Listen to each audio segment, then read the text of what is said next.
김경수 같은 경우는 반극우 연대라고 하면서 이낙연까지 같이 묶어야 되는 것처럼 저렇게 얘기를 한단 말이에요. 네. 아니 난 그래가지고 내 마음을 너무나 잘 보여준 영상이 있어서 그거 하나 쫙 보고 우리 계속 하자고요. 이번 계엄 사태 그리고 이런 탄핵과 조기 대선에 책임이 있는 사람들은 국민들에게 반드시 사죄하고 그리고 극우와는 자기들은 확실히 단절하겠다라고 하는 그런 사람들이라면 함께 할 수도 있다. 정권을 교체한 이후에 얘기를 해도 되는데 지금 네. 얘기하는 거 오히려 더 큰 혼란이 일어난 것 같아가지고 총선처럼 똑같이 치러줄 수가 없지 않겠습니까? 그래서 대선에서는 그러면 일단 민주당부터 먼저 통합하고 어느 때보다 잘 통합해서 가고 있다는 생각이 들고 지금까지 네. 182석은 지금까지 받았던 민주당 의석 중에 최다 의석 아닙니까? 객관적으로 봤을 때는 지금보다도 더 효능감 있게 보여준 적이 없었거든요. 그렇기 때문에 이 통합은 민주당은 이미 된 것 같고 저는 이제 그 이외 세력을 통합하고 싶으시다면 그거는 정권 교체 이후에 우리가 하나하나씩 과제를 풀어가듯이 하면 어떨까. 그래서 지금 국민들이 원하는 효능감은 이런 말도 안 되는 검찰 그리고 극우 이런 세력들은 사법 처리가 되면 자연스럽게 정리가 될 것 같아요. 통합보다는 정말 우리 사회에 필요한 개혁들을 빠르게 하는 거 그렇게 해서 자리 잡게 하는 거 그거를 많이 원하시지 않을까. 저는 특히 그걸 원하거든요.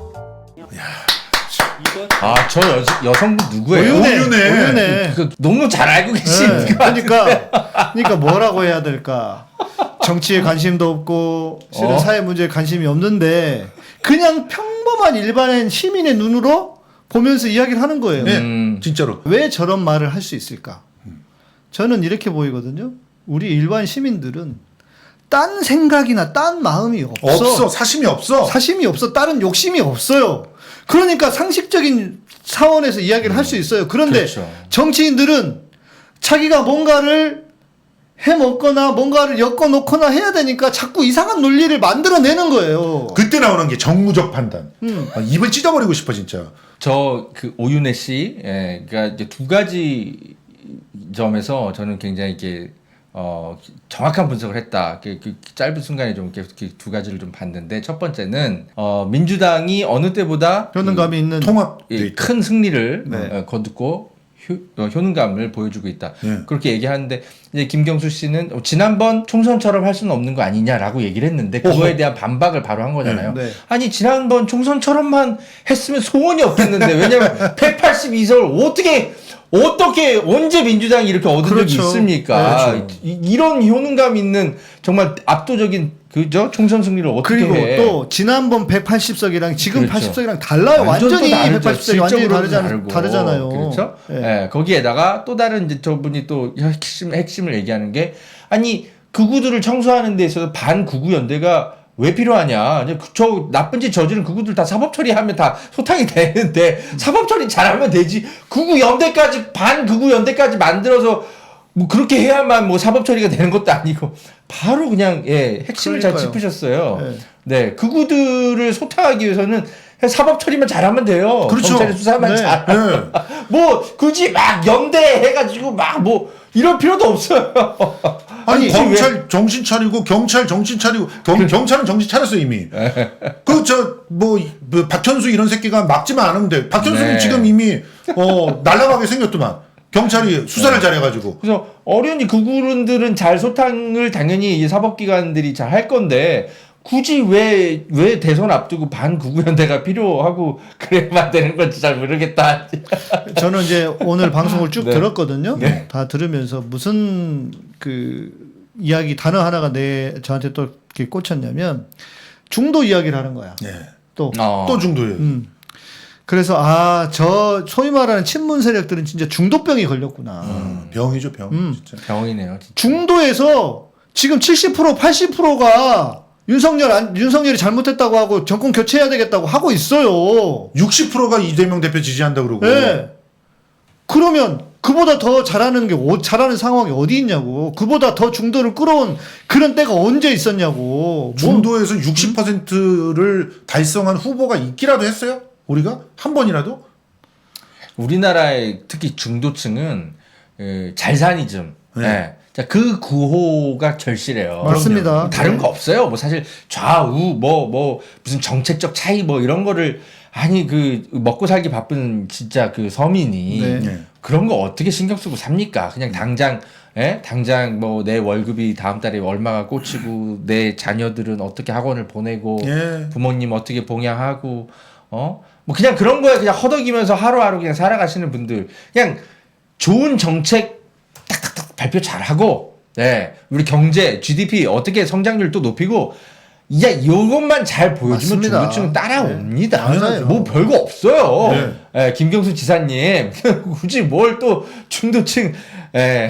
그러니까 그게 뭐냐면 실력이 없으니까 자꾸 뭐라고 해야 될까? 맞는 말이에요. 예, 실력이 없으니까 자꾸 뭐 구도가 어떻고 뭐를 따지고 그러면서 중도를 생각하고 아니 중도가 이미 다 넘어왔다니까 아저씨야. 실력이 답이다. 실력을 제발 좀 키웁시다.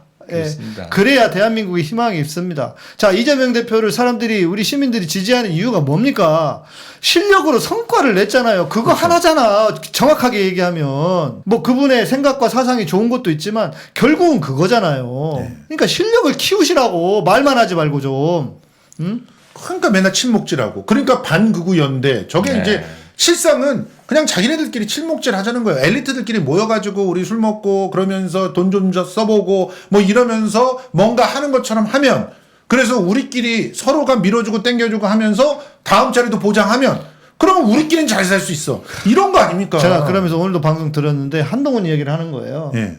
한동훈이 그러면 한동훈도 하차할 수 있습니까? 그랬더니 한동훈이가 이제 바뀌면 가능하대. 아니 정치인의 말을 믿어요? 그러니까 최욱이 바로 짚어서 얘기를 하더라고요. 윤석열이 언제 극우였냐? 윤석열이가 대통령 될 때만 해도 극우였냐? 그거 아니었다. 그런데 그렇게 바뀌지 않느냐? 정치인의 말을 어떻게 믿느냐? 그런 거에 하는 짓을 사람은 지난번에 과거를 봐야 되는 거지. 지금 앞으로의 미래의 말을 믿어요? 그러니까. 장난하는 거예요. 뭐야 지금 정치 그래가지고 어떻게 정치를 하겠다고? 순진한 건지 순진한 척하는 건지? 응? 그때 답답해가지고 아유 저 양반 안 되겠다 내가 그랬거든요. 저러니까 드루킹 같은 세력. 그러니까 맞아. 거기다 그냥 실력이 없으니까 댓글이라도 달아야 되는 거예요. 사실 아휴, 제가 이제 진짜. 이 취재 수첩에 담겨 있는 이 드루킹 일당들이 저 그 김경수 지사를 가까이서 본 목격담 그들의 뒷담화를 제가 다 가지고 있어요. 사실은 이게 적나라한 수준입니다. 사실 김경수 지사를 이용해 먹으면서 자기들끼리 어떻게 떠들었는지 제가 다 알고 있는데 제가 저분이 결정적으로 실수만 하지 않으면 사실 이번 대선 때까지 그냥 조용히 묻어두고 가려고 합니다. 그런데 어쨌든 김경수 지사의 저런 말들이 민주 세력이나 민주당의 어떤 여론으로 과대 대표 대선은 확실히 안 된다. 저는 그런 말씀을 좀 드리고 싶고, 네. 사실은 이제 김경수 지사가 저런 발언권조차도 저는 가져서는 안 된다라는 생각을 좀 해왔었는데, 제가 조금은 이제 조금 마음의 문은 열었어요. 김경수와 임종석에 대해서. 왜 그러냐면, 네. 이재명 대표의 의중을 확인했거든요. 음. 네, 실제 좀 취재를 좀 해가지고. 저는 저분이 이제 민주당의 평범한 당원으로 된 지도 얼마 안 됐고, 복귀하신 네. 지도 얼마 안 됐고, 그래서 당분간은 그냥 아무런 역할도 하지 말고 조용히 계셔야 된다. 이런 입장이었는데, 이재명 대표는 정말 진심으로, 네, 김경수 지사의 대선 출마를 바라고 있더라고요. 네, 제가 그거를 확인했습니다.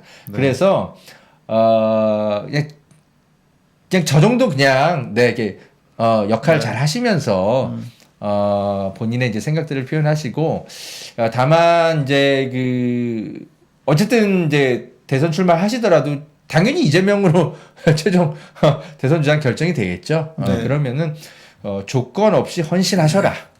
당의 승리, 민주당의 집권을 위해서.